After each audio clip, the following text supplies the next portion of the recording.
আমি যতবার বিপদে পড়েছি, আমল করেছি, আল্লাহ এর ফলাফল আমাকে হাতে হাতে দিয়েছেন।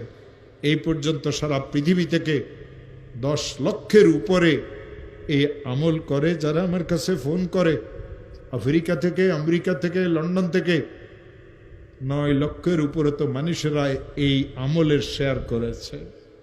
হযরত মুজাদ্দিদ রহমতুল্লাহ আলাইহি তার কিতাবে লিখেছেন, কোনো মুসলমান যদি বিপদে পড়ে, কোনো মুসলমানের মেয়েটার যদি বিবাহ না হয়, কোনো মুসলমান যদি অনেক ঋণগ্রস্ত হয়, কোনো মুসলমান যদি দুশ্মনের দ্বারা আক্রান্ত হয়, কোনো মুসলমান যদি মিথ্যা মামলা মোকদ্দমাতে ফাঁসিয়ে থাকে, কোনো মুসলমানের মেয়েটার যদি তালাক হয়ে যায়, কোনো মুসলমান যদি কঠিন কোনো অসুস্থতাতে পড়ে, কোনো মুসলমান যদি এমন কোনো বিপদে পড়ে যে বিপদ থেকে উদ্ধারের কোনো রাস্তা নেই, ওই মুসলমান যদি আমলটা করে, 499 প্রথমে 100 বার দরুদ শরীফ পড়বে।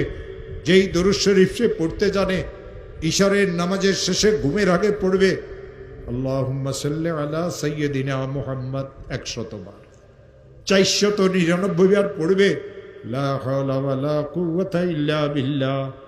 একবার পড়বে লা হাওলা ওয়ালা কুওয়াতা ইল্লা বিল্লাহিল আলিয়্যিল আযীম। 100 বার দরুদ শরীফ পড়বে, হাত পাতিয়ে বলবে, মাওলা আমি অনেক গরিব মানুষ, মেয়েটার তালাক হয়ে গেছে, মেয়েদের বিবাহ শাদীও হয় না, ঋণগ্রস্ত হয়ে গেছি, ব্যবসাটা অচল হয়ে গেছে, মিথ্যা মামলা মোকদ্দমাতে ফাঁসিয়ে গেছে। যত কঠিন বিপদে হোক না কেন, যত কঠিন বিপদে পড়ুক না কেন, আমার মওলা বলেন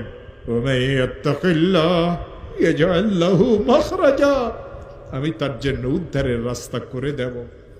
ও আমার প্রিয় ভাইরা, এই আয়াত আল্লাহ সূরা তালাকে নাজিল করেছেন। কেন সূরা তালাকে আয়াত নাজিল করেছেন জানেন?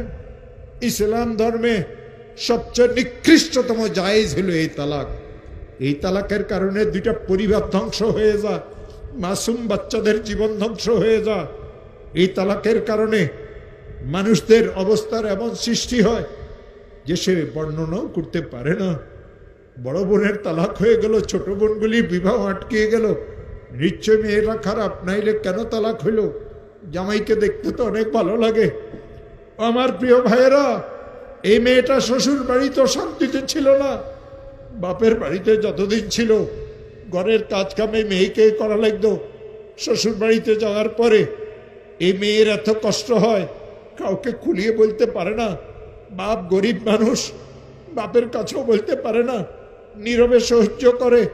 যৌতুক নামের এক অভিশাপ মুসলমানদের ঘরে ঘরে ঢুকেছে। ইসলাম ধর্মে যৌতুক হারাম, ইসলাম ধর্মে যৌতুক হারাম। ব্যয় বাড়ির চেয়ার কুর্সি, ব্যয় বাড়ির ডাইনিং টেবিল, ব্যয় বাড়ির থেকে খাট নিয়েন না মুসলমানেরা। শুকুরের গোস্ত, শুকুরের গোস্ত, শুকুরের গোস্ত। যৌতুকের অর্থ আর মাল এই 2টা সমান।